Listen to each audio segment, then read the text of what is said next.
is the one, the only... Oh, that's me. He was comedy's great anarchist, a sharp, rude thorn in the hide of American propriety. And funny enough, we loved him for it. Now, what do you got to say to me? Just this. Can you sleep on your stomach with such big buttons on your pajamas? This is my aunt, and she's come to talk over some old family matters. I wish I had an aunt look like that. Well, take it up with your uncle. Groucho reveled personally in knocking everything and everybody. He would make outrageous statements or do outrageous things. This would be a better world for children if the parents had to eat the spinach. He was the original rebel. I don't know what they have to say. It makes no difference anyway. Whatever it is, I'm against it. No matter what it is or who commenced it, I'm against it. Groucho, certainly, mainly, had such a wonderful arrogance. He was against anything that was normal. Your proposition may be good, but let's have one thing understood. Whatever it is, I'm against it. And even when you've changed it or condensed it, I'm against it. He was very disrespectful. Remember, you're fighting for this woman's honor, which is probably more than she ever did. He made fun of most everything. Nothing seemed sacred. What do you say? Are we all going to get married? All of us? All of us. But that's bigamy. Yes, and that's bigamy, too. An insult from Groucho was only an insult in quotes. It was part of his character. I'm opposed to it. On general principles, I'm opposed to it. For months before my son was born, I used to yell from night till morn, whatever it is, I'm against it. And I've kept yelling since I first commenced it. I'm against it. Boogie, boogie, boogie. He was ahead of his time, really. He was really a kind of a Renaissance humorist.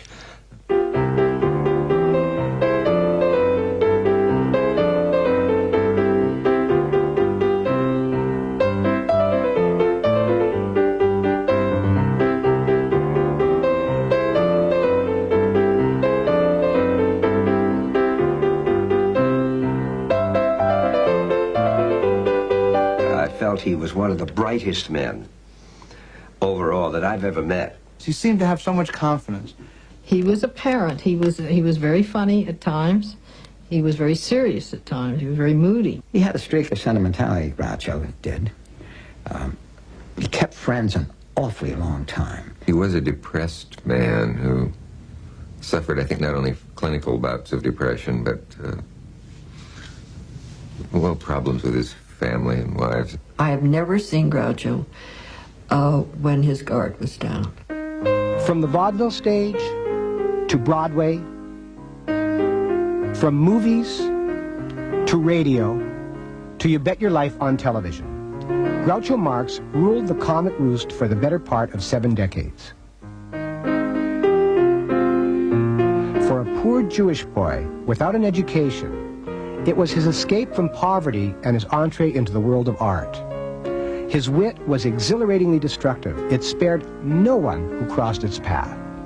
And no pomposity was safe in Groucho's presence. His skill at puncturing the pompous balloon was marvelous. And you can say it was a real love match. We married for money. Eh, my shrinking Violet? Say, it wouldn't hurt you to shrink 30 or 40 pounds. Oh, you impudent kid. I'll report you to your paper. I'll thank you to let me do the reporting. Is it true you're getting a divorce as soon as your husband recovers his eyesight?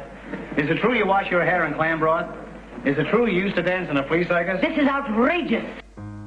Throughout his life, he sought the companionship of writers because in his deepest heart, he wanted to be acclaimed as an author, not a performer. A romantic, he married for love and drove his wives away with his caustic tongue. For Groucho, comedy was an offensive weapon he used as a defense against an often hostile world. Everybody trying to ingratiate himself with the audience, like Groucho. He took such a chance at being disliked. Why, I've never been so insulted in my life. Well, it's early yet. $9.40? This is an outrage. If I were you, I wouldn't pay it. He would turn from the screen to the audience. He was the one that did the first asides I'd ever seen. I love good music. So do I. Let's get out of here. Sit down. I've got to stay here. But there's no reason why you folks shouldn't go out into the lobby till this thing blows over. The high literary quality of the humor, oh boy, highly sophisticated, but combined with extremely broad physical humor. Did someone call me Schnorrer?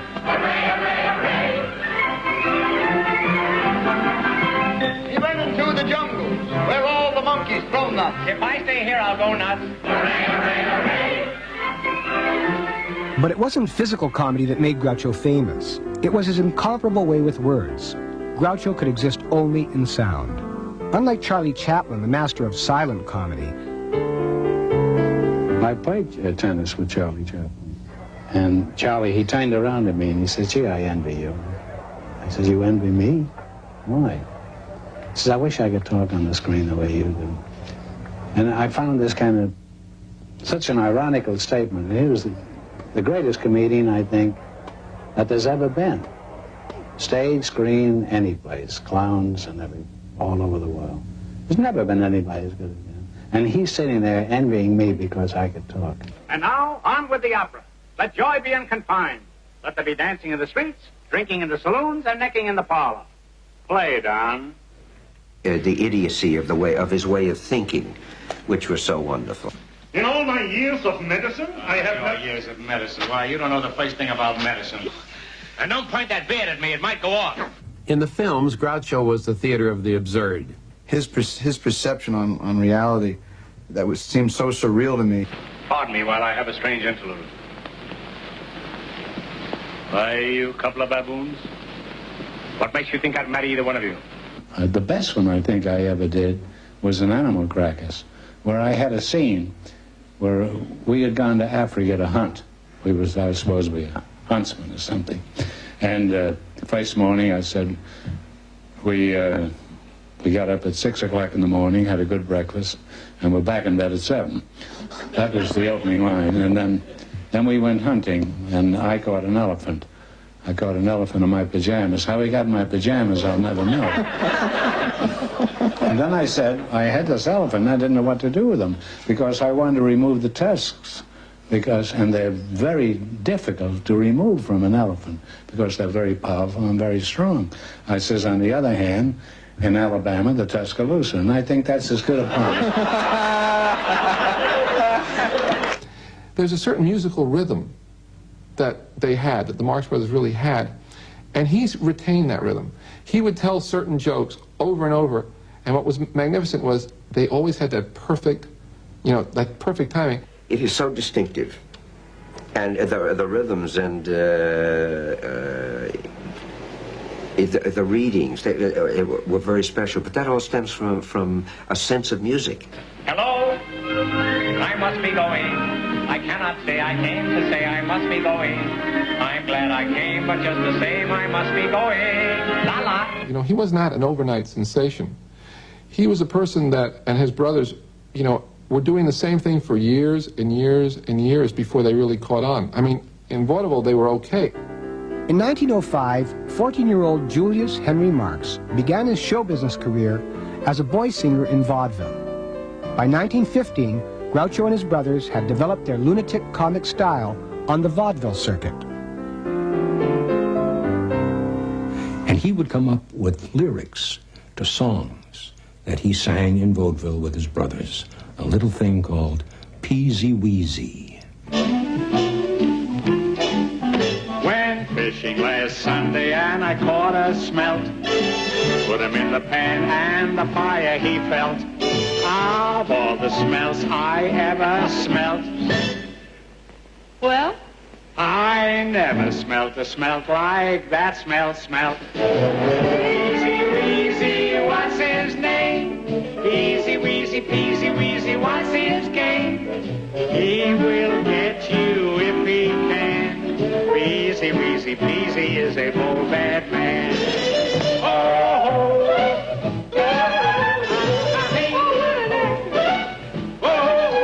speaking of vaudeville, those old jokes, they survive because they're so good. They're great. That's why they survive. There used to be a joke about an actor was playing in vaudeville in a small town, and he got laryngitis. And looking for a doctor. He didn't know anybody. He walks along the suburbs of this little town. He finally comes to a cottage, and there's a sign outside. It says Dr. Smith or Brown or something. And he can't talk very well. And he rings the bell, and a very pretty woman comes to the door, who is the wife of the doctor. And she opens the door, and he says, is the doctor in? And she says, no, come on in. Gradually, Groucho created his classic character. In 1921, late for a show and with no time to paste on his fake mustache, he dabbed grease paint on his upper lip before running on stage. With his darting, stooped walk, the long cigar, the painted mustache, and the leering eyebrows, the Groucho persona was now complete.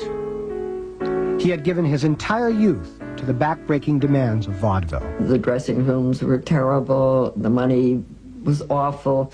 They would close a show in the middle of the week if they didn't like it. Oh, yes, it was a very, very hard life. Very hard life. The brothers had made the transition from vaudeville headliners to Broadway stars when their first full-length play, The Coconuts, opened in New York in 1925.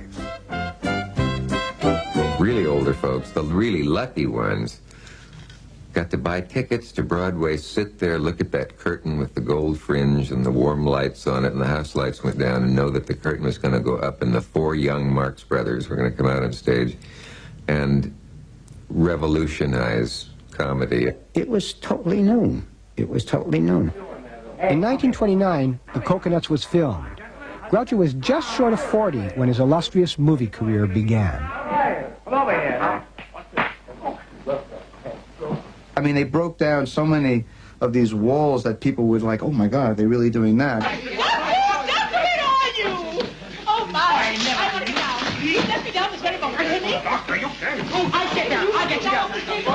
I'll report this to Miss Daniels. Wait and see if I don't. What are you doing? Get off. Get off. I don't want to have my head massaged either. In all my life, I haven't seen examinations. But there is one indisputable test. What? The X-ray. X-ray. X-ray. The brothers made The Coconuts, Monkey Business,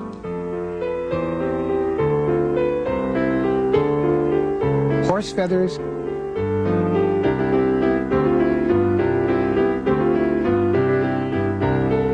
and Duck Soup for Paramount. Then moved to MGM for A Night at the Opera and A Day at the Races.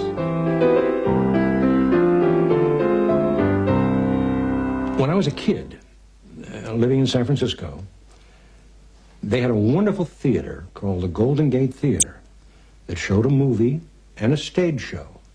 And every once in a while, the Marx Brothers would come up to the Golden Gate Theater, do 5 shows a day, little scenes from their upcoming movie that they had not shot yet. And I got to see Day at the Races, where they wallpapered poor Margaret Dumont into the wall 5 times a day. This was a perfectionist. This was not someone who just goes out there and tries a joke, and if it doesn't work, you know, too bad. No. If it doesn't work, he either perfects it that it does work, or it's gone. He was probably the best editor of comedy that I've ever seen. You don't know. I don't want to talk to you about this again, you snob. I'd horsewhip you if I had a horse. And you're willing to pay him $1,000 a night just for singing? Why, you can get a phonograph record of Minnie the Moocher for 75 cents. For $1.25, you can get Minnie. Even before I was in show business, when I used to watch the scenes, I had this like quiet little kind of sadness for any other actor who had almost the nerve to be in the scene with them. But after all, we must remember that art is art. Still, on the other hand, water is water, isn't it? And east is east and west is west. And if you take cranberries and stew them like applesauce, it tastes much more like prunes than rhubarb does. Now you tell me what you know. He cared for all of his brothers. My father told me to stay away from my brothers. My mother told my brothers to stay away from me. Of course, this didn't work out because we were pretty successful working together, and oddly enough, we're still very good friends. We see each other all the time. There were 5 Marx brothers in all. Chico, real name Leonard, arrived in 1887. A year after came Adolf, later known as Harpo. Groucho was born on October 2nd, 1890. 2 years later, Milton, or Gummo, was born. And the 5th brother, Herbert, or Zeppo, was born in 1901. I think there was a favorite brother who was Harpo. He's got about a 15% metabolism with an overactive thyroid and a glandular affectation of about 3%. That's bad, huh? With a 1% mentality. He's what we designate as the crummy moronic type. I would always used to say when I was growing up and it got kind of difficult around our house because of my parents and the fighting, I would say I wish that Harpo was my father. I would bicycle over when it got really difficult at our house, and it would be hectic and screaming and carrying on with kids. But there was a peacefulness in the air. You've always said that Chico was the most interesting of the brothers. I've heard you say Oh, that. yes. He had a brilliant mind, Chico. If Chico had gone into mathematics or something, he would have been at someplace in New England, you know, in one of those. MIT or something. MIT or one of those. Now, here is a little peninsula, and here is a viaduct leading over to the mainland. Viaduct. I'm all right. How are you? I say here is a little peninsula, and here is a viaduct leading over to the mainland. All right, viaduct. I'm not playing Ask Me Another. I say that's a viaduct. All right, viaduct. It's what that viaduct. Why no chicken? Oh, I don't know why I know chicken. I'm a stranger here myself. All I know is that it's a viaduct. You try to cross over there at a chicken, and you'll find out viaduct. Chico was far too irresponsible, too much of a gambler for Groucho's tastes. He was a scalawag and a gambler. Well, Chico, even though he was a gambler and was broke almost all the time, Chico was so broke at the time that he lost his membership in a Hillcrest Country Club. And that was his water hole. He'd be there every day playing bridge or whatever he played, you know me? And here he was no longer a member. Well, Groucho and Harpo chipped in and restored his membership, bought it back for him. So there were very close ties.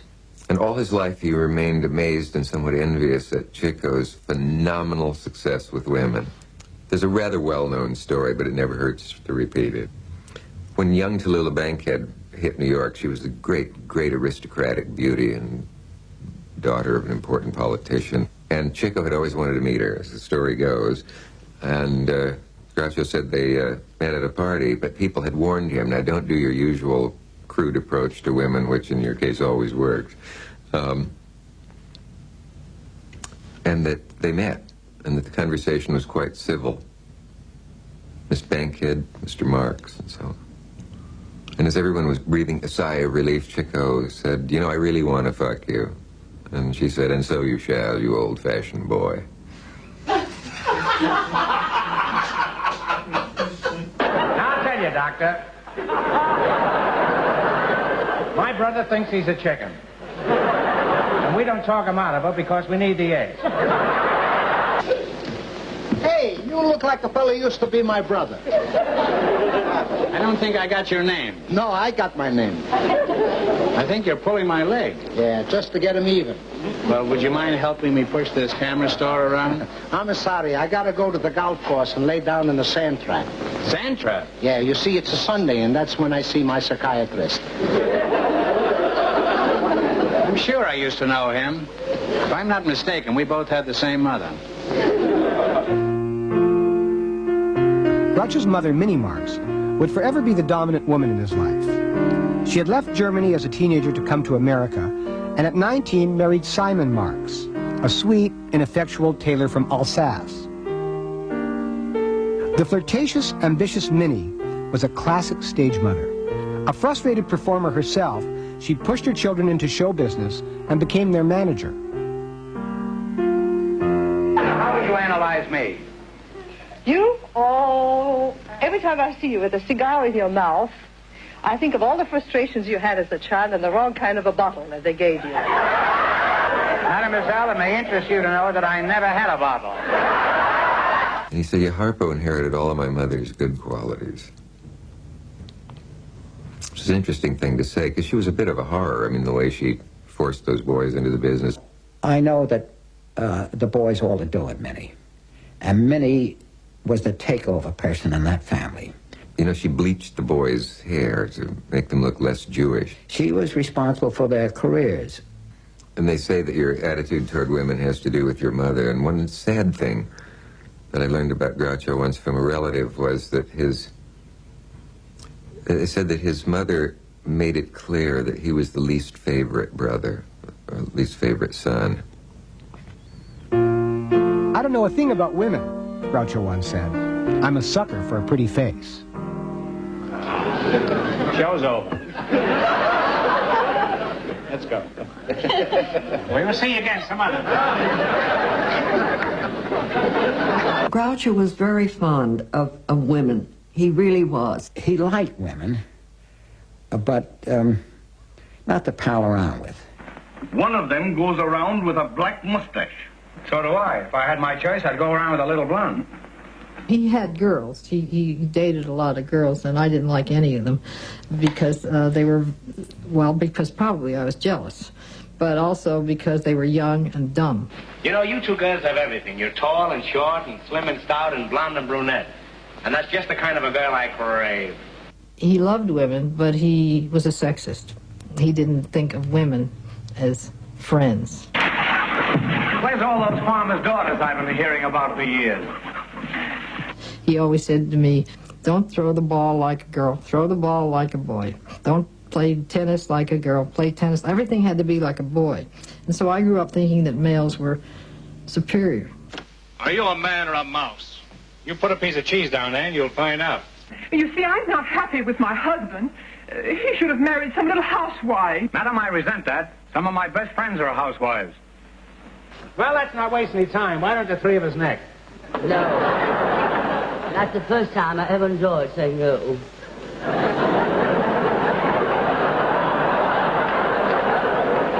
And that's the first time I ever enjoyed hearing it. Enjoy yourselves, darling. It's later than you think. That's what I say. It's later than you think. Come on, children, let's neck. Groucho, Ethel does not neck, and neither do I. Speak for yourself, darling.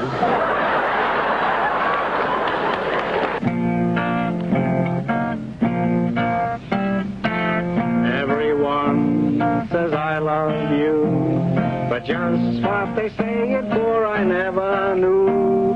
It's just inviting trouble for the poor sucker who says I love you. Are you a great lover, would you say? Have you been all your life? I'm a miserable lover. That's why I've been married 3 times. I'm an ardent lover, but an ineffectual one. Do you believe in marriage? Do I believe in marriage? Not as much as I used to. Everything that ever grew, the goose and the gander and the gosling too, the duck upon the water when he feels that way too says, That's a wise quack. You keep your bill out of this. How would you like it if I butted into your affairs and laid an egg? He married young women, good-looking women. He was 30 when he married 19-year-old Ruth Johnson. They stayed together 22 years.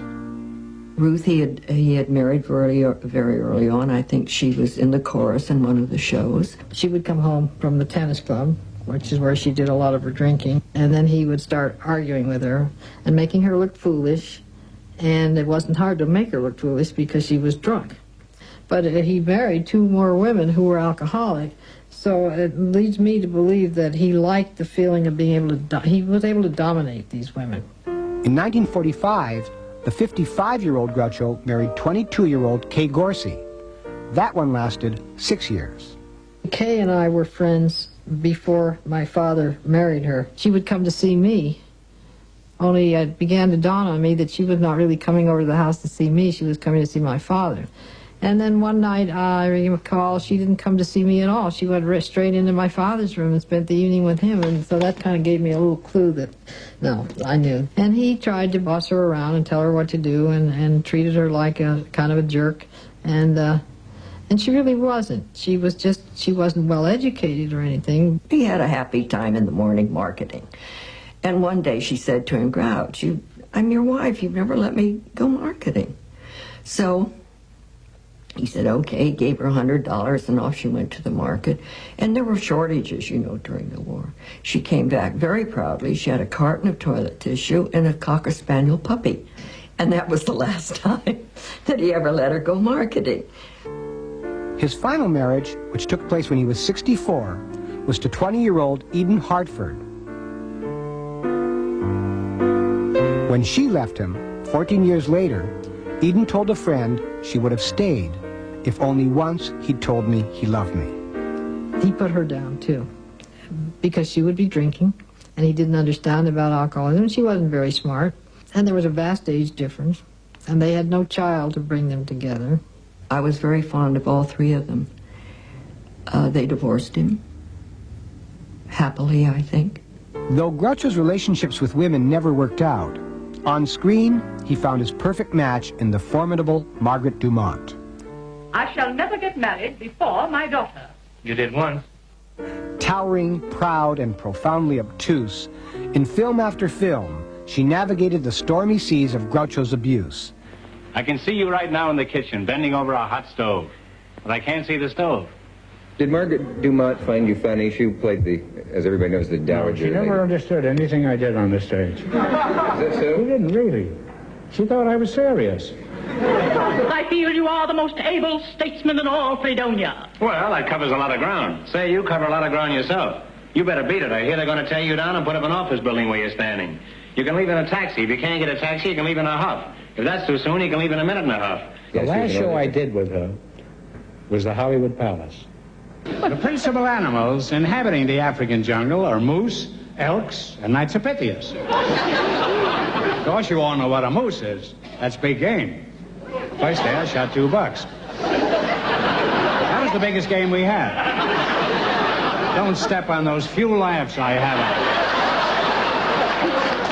Captain, tell What? me. Where are you? Oh, you're Did still you here? meet any wild boar? Not until I saw you. Tell me this. Do you hunt bear? Are you kidding? I always wear a bikini. And 2 days later, she died. And the last show she did was with me on the Hollywood Palace. How did you have the time to really bring up a family the way a normal father would? Because I enjoyed it. I didn't do it as a duty. I had 2 small children that I was crazy about, and I don't think I made any sacrifices. If Groucho increasingly ignored his wives, he doted on his children, making sure they got the attention he'd been deprived of as a child. Arthur, who would later write 2 books about his father, was the firstborn. Miriam arrived 6 years later. He was a very devoted father, a very caring father. He was the kind of father who always took me everywhere. He was very involved in our lives. Clothes-wise, he wasn't real great on clothes. I would say, I need a new dress. And he'd come into my closet and look and say, well, the hem on that could be lowered. He didn't understand that you can't keep going to school in the same outfit or 1 or 2 outfits every single day. One of their neighbors went to the same high school I did, and one day the step-grandmother told me that the little girl came home from school and said, well, who does she think she is? Just because she's Groucho Marx's daughter, she can wear that one outfit all the time? Why do you think it is that so many of the youngsters of the famous names get into trouble? I think it's partly what they see at home. If they see the parents boozing, the kids are apt to grow up and drink. And we weren't drinkers. I never was a drinker. Well, I'm going to be perfectly honest and tell you that I'm a recovering alcoholic.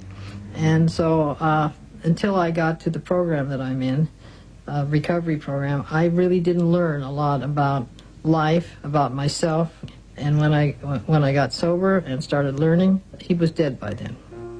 With second wife Kay, Groucho had Melinda, born in 1946.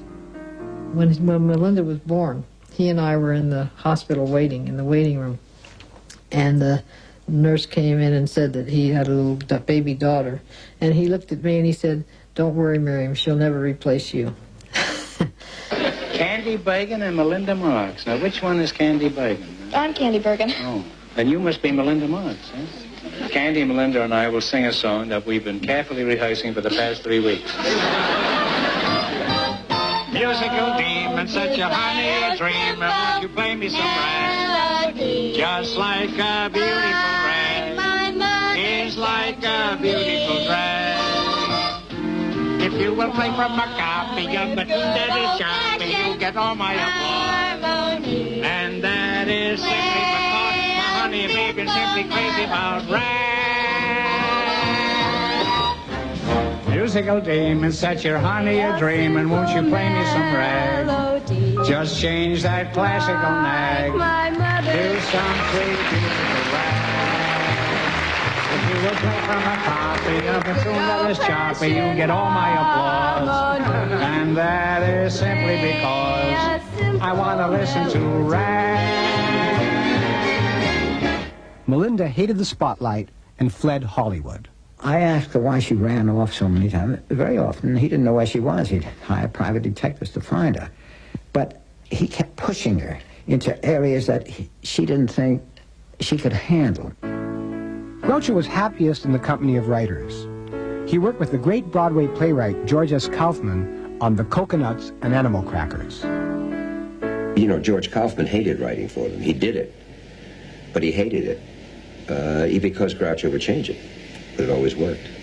Well, you don't change George Kaufman, you know, unless you're pretty damn good. He said, you know, Kaufman said to me once, my greatest compliment, you're the only actor I'd allow to ad-lib in something I wrote. Groucho's best friend, journalist Arthur Sheikman, collaborated with Groucho on books and sketches. Also in the Groucho inner circle were screenwriter Nunnally Johnson,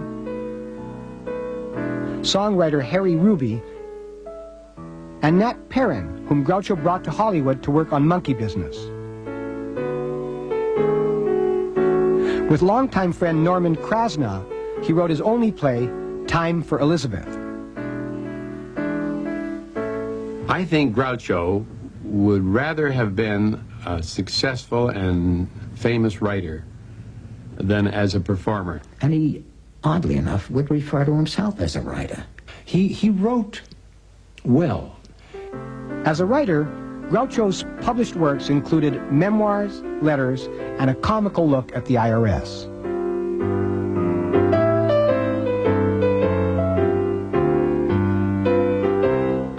And he had kept up correspondence with so many people, and world-famous people, and world-famous writers. I was on one of the night shows. I don't want to mention the name of the show.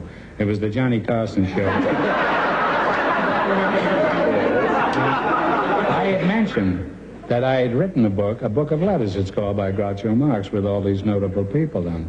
And the next day I got a letter from the head of the Congressional Library in Washington. Not a letter, phone call. And they asked me if they could have the original letters, which I sent to them. And if any time you're in Washington, you go to the Congressional Library, and you can read my book there. And it's 2 cents a day, by the way. This is true. I'm probably the only actor in the last 40, 50 years that had a book in the Congressional Library. Well, I'm very proud of that. He never seemed to like when a letter stopped. There was always a P.S. in every letter I've got from him. It would be an utter, witty, funny, strange non sequitur. We've been talking about Alexander Wolcott because I'd asked about Wolcott and this wonderful prose he wrote about Wolcott. He talked about him for great length and said, I hope this answers most of your questions. I have to go now, Groucho. P.S. Have you ever noticed that Peter O'Toole has a double phallic name? And he was not a formally educated person, and I think it bugged him.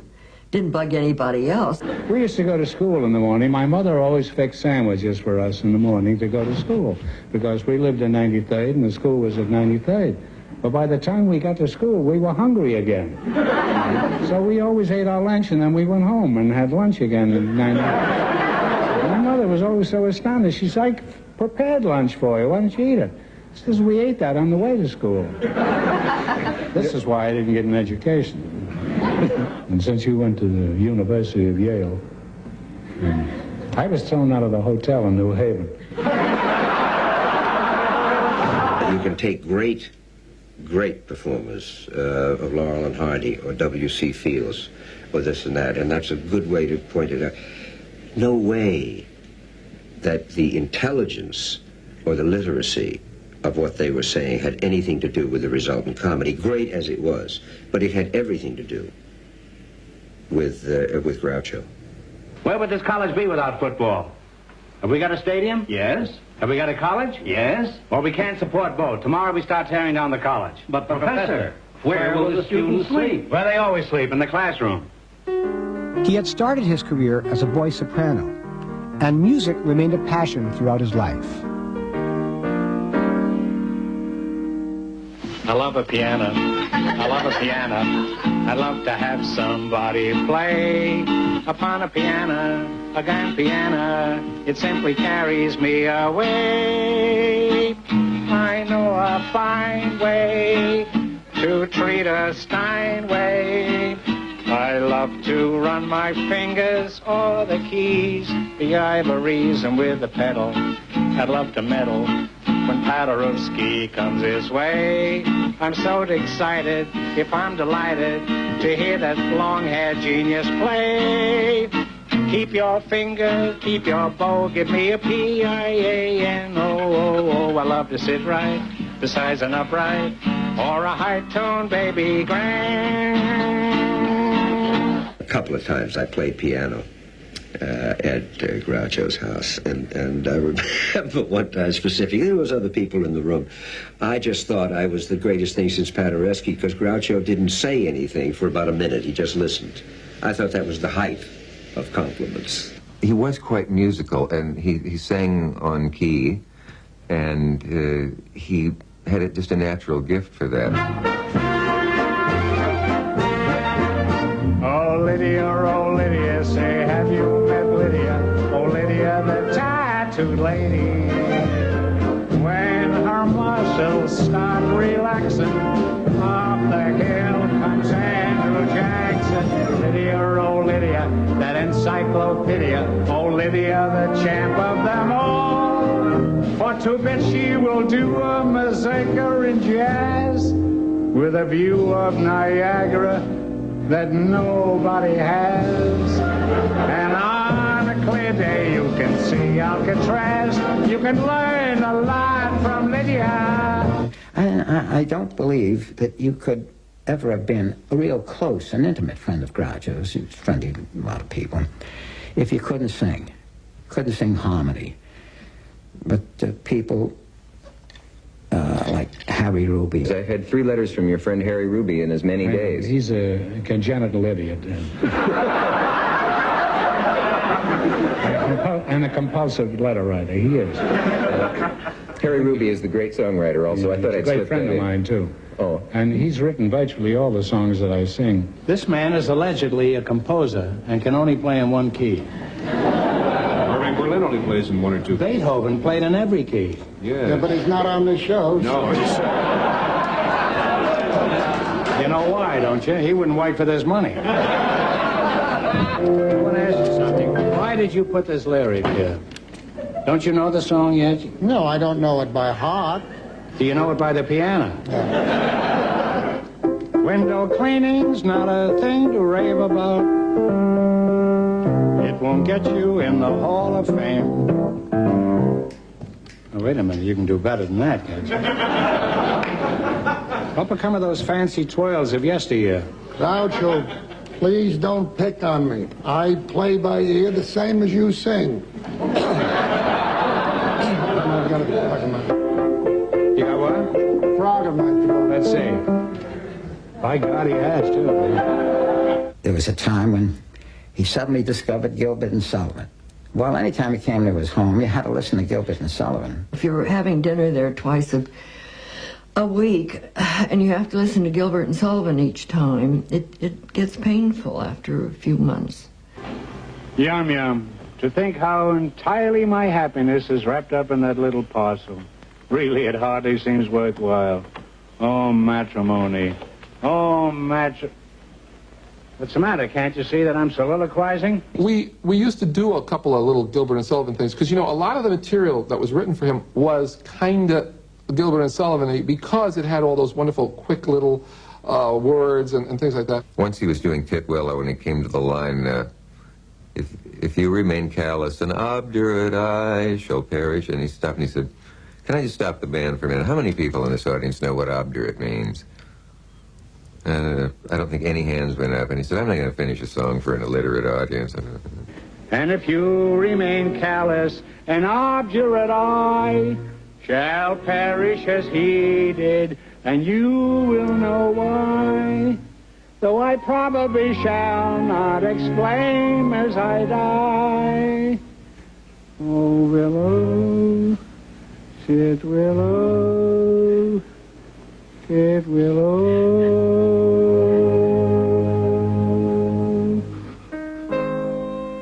In the 40s, the Marx Brothers made indifferent movies for MGM and United Artists. Groucho, his first marriage over, was a lonely man, uncertain of his future and finding only sporadic work in radio. For a man who required the limelight and always worried about money, these were difficult days. He once said to MFK Fisher, we were terribly poor boys, 4 in a bed, so forth and so forth. And he said, if I'm ever poor again, I'll have to kill myself. He said, I can't handle it. I stand here shocked that you haven't been paid. No, I don't care. The money isn't important anyhow, as long as I get it. We three would make an ideal couple. Why, you've got beauty, charm, money. You have that money, haven't you? Because if you haven't, we can quit right now. He was always worried, even when he was well off, that he was going to wake up one morning and be broke. Hey, don't drink that poison. That's $4 an ounce. I got cleaned out in '29. I had $250,000 saved from many years of rooms without bath and Greek restaurants. And I lost it all in 48 hours. Added to his insomnia was the fact that he could remember a light bulb burning in some part of the house. And he said, when you've been through the Depression, you get up and turn it off, no matter how wealthy you get. We haven't been paid in 2 weeks, and we want our wages. Wages? You want to be wage slaves? Answer me that. No, of course not. But what makes wage slaves? Wages. I want you to be free. Remember, there's nothing like liberty, except Collier's and the Saturday Evening Post. Be free, my friends, one for all and all for me, and me for you, and 3 for 5, and 6 for a quarter. Groucho had a long period where he didn't work, and he was a very, very unhappy man. There was Burns and Allen, there was Jack Benny, all of the great comedians, Milton Berle, were going great guns. You Bet Your Life brought Groucho renewed fame and fortune. It ran successfully for 3 years on radio and for 11 years on NBC television. The Groucho Show, or You Bet Your Life, for want of a better title, was produced by a genius named John Goodell. There was a Walgreen 2-hour show, radio show, in which there were a lot of stars and shows participated in it. Now, on this show was Art Linkletter, and his partner was John Goodell. They've been together for many years on television and radio. And I did a scene with Bob Hope. And we both dropped the script on the floor and we started ad-libbing. And they ad-libbed for about 10 minutes, which is amazing. The amazing part is it wasn't dirty. You know, they were funny.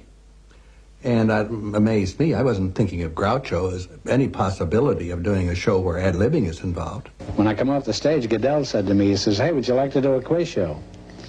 And I said, well, I don't know, quiz show, that's about as low as you can sink in show business, isn't it, a quiz show? And he said, well, I flopped 4 times on the radio. I might try anything. I'll be competing with refrigerators, but that's okay. Today, nobody would buy that show.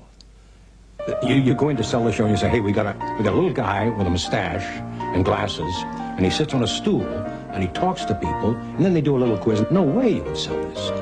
It was the first time any comedy quiz format was used for basically a comedy show. We won the Peabody Award one year as the best comedy show, not the best quiz show.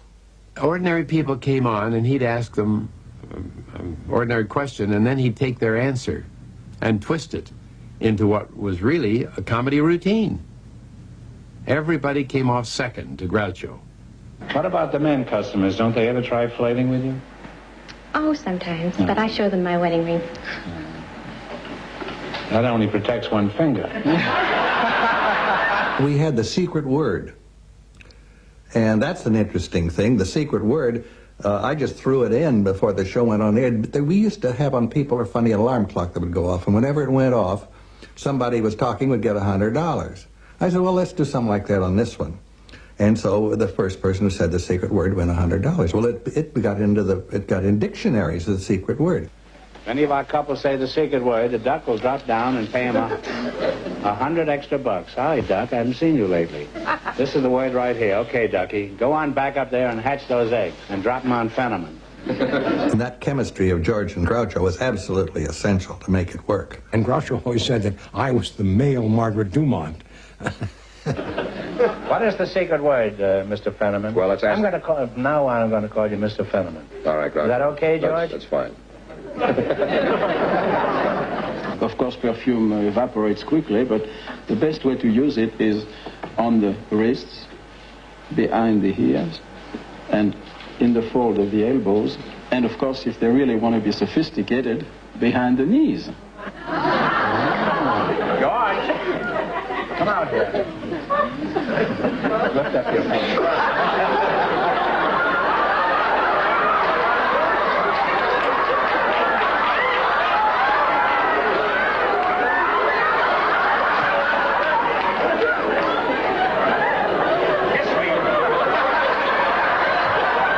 The thing that I remember most is the fear in the eyes of his contestants, because, you know, it was like being on a show with Spartacus. I would not have ever wanted to get into a one-on-one conversation or an argument in front of people.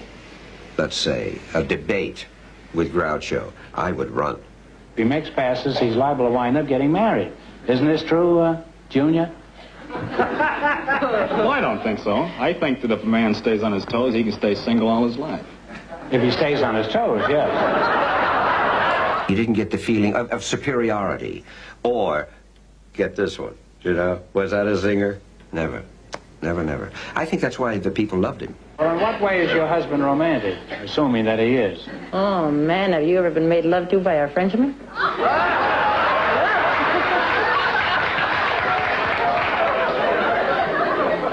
Not that I can recall. You Bet Your Life was the #1 show on NBC for 7 years. And was on, 15 years, radio and television. You had a girl, I imagine. Well, how do you mean that? Well, I meant it in the nicest way you possibly could. He didn't like off-color humor. And he always used to say to me, and I still believe this, he said, if a comic has to be dirty to be funny, then he's not funny. Sure, you can get a cheap, easy laugh by being dirty, but I found out it wasn't worth it. And I don't want to be known as a dirty comedian anyhow. All he had to do was raise his eyebrows, and whatever you said had another meaning, but he didn't say a word. What have you learned after being 25 years in politics? Well, the old-fashioned way is still the best.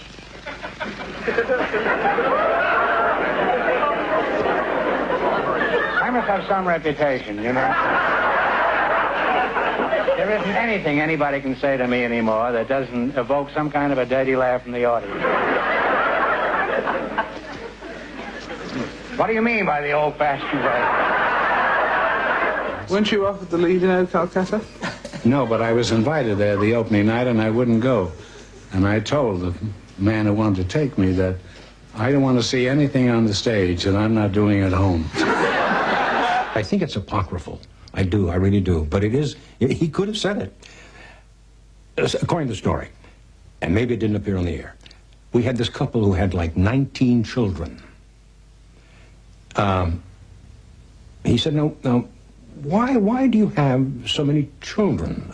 And the man said, well, I just like children. And Groucho said, well, I like my cigar, but I take it out of my mouth once in a while. If Groucho became more culturally conservative with age, his politics were always to the left of center. Groucho was a liberal. Harpo was a liberal. And Chico bet on the Chicago White Sox. Nixon became his neighbor almost across the street, I guess, in Truesdale Estates, and of course they rushed to Groucho to ask him what he thought of that, and he said better here than in the White House. He was very concerned with the Jewish people in this world and felt very much, although he wasn't religious, that he was Jewish. We were talking about anti-Semitism and how prevalent it was in Hollywood and so forth. And so he said, I wanted to join the Santa Monica Beach Club, but they said no Jews. So I said, look, my daughter's half Jewish. If we do join, can she go into the pool up to her waist? In his 80s, Groucho's health finally gave out, but not his vaudevillian spirit. He traveled to Cannes to receive the French Legion of Honor, and in 1974, accepted a special Oscar honoring his lifetime achievement. Slowed down by a stroke and involved in a controversial relationship with his companion Aaron Fleming, Groucho continued to perform. At Aaron's urging, the 82-year-old Groucho gave a one-man show before a sold-out crowd at Carnegie Hall. I think for him, toward the end, he always remembered Carnegie Hall as something very, very special, you know, and he had a wonderful, wonderful time. The evening at Carnegie Hall was largely anecdotes, and he talked, and he came through the curtain carrying a violin. And he said, are you as tired of Jack Benny's music as I am? And he stomped on the violin. First of all, just coming out, I mean, he gets a 5-minute standing ovation. People got there hours ahead of time just because they wanted the evening of Groucho to be as long as possible. And there were mobs outside Carnegie Hall long before curtain time. There was rows of people who looked like Groucho. They came with the glasses, they came with the thing, they came with the whole thing, you know, like this. He walks out to this, you know, I mean, he has no idea, and all of a sudden, as this place goes crazy, he sees rows of himself. Loved it. And I had to do this little overture for, you know, for the New York audience. So I decided, because it's Carnegie Hall, to come out and start with a Beethoven sonata. Okay? This is called the Wallenstein Beethoven sonata. This is for real. And I go out there and I go.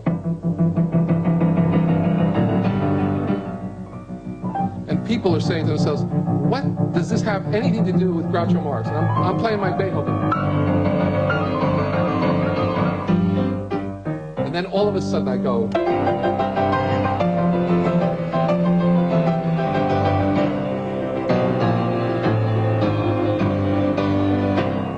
And it had everything to do with Groucho Marx. It was funny, in the New York concert, when he sang Hello, I Must Be Going, I started to feel, you know, we're not going to have him around much longer, you know? And it was very poignant to hear him sing that. And I'm just glad that he could experience the love of the public to that degree toward the end of his life. I think there's nothing greater than that. Near the end, I was over the house. I went over and I stuck my arms under his arms and I lifted him up. And then I'm kind of walking him back to the bed. And this little weak voice says, hey, Fenneman, you always were a lousy dancer, you know. On this one occasion, Eubie came by and Groucho came by with the young lady who was his manager or whatever at the time. And I put the two of them together because I thought these two old men of show business would really like looking at each other and talking. Well, nothing happened. They didn't say anything to each other. And Groucho sits, and Eubie sits and plays the piano. Eubie goes through a whole, you know, lot of songs, and finally Eubie gets to I'm Just One. And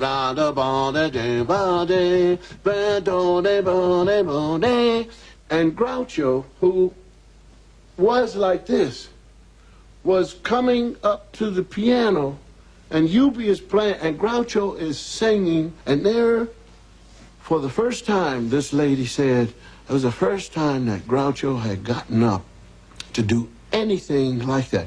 I think the nicest compliment I ever had that way was I was walking along the street in Beverly, and there was a Jewish woman on the side where I was, and there was a Jewish man. Finally they stopped, and the woman came up to me and she says, never die, just keep on living. Groucho Marx died on August 19, 1977, at age 86. He had spent a lifetime planting comic time bombs under our seats. The explosions of laughter he left us will be heard forever. When I think of him, interestingly enough, I don't think about him singing, I don't think about him being funny, I just think about him being very kind. I just sort of felt that he was saying, hey, you know, life is crazy and shh, little secret. I know it is, and watch what I do. Groucho was special. Terribly special. He was not just another funny man. Everybody who knew him said, you know, they worried about him and he would be lonely and he'd be depressed a lot. And he needed a Groucho Marx to cheer him up. He was the only person who couldn't have one.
Say, what are you doing in there?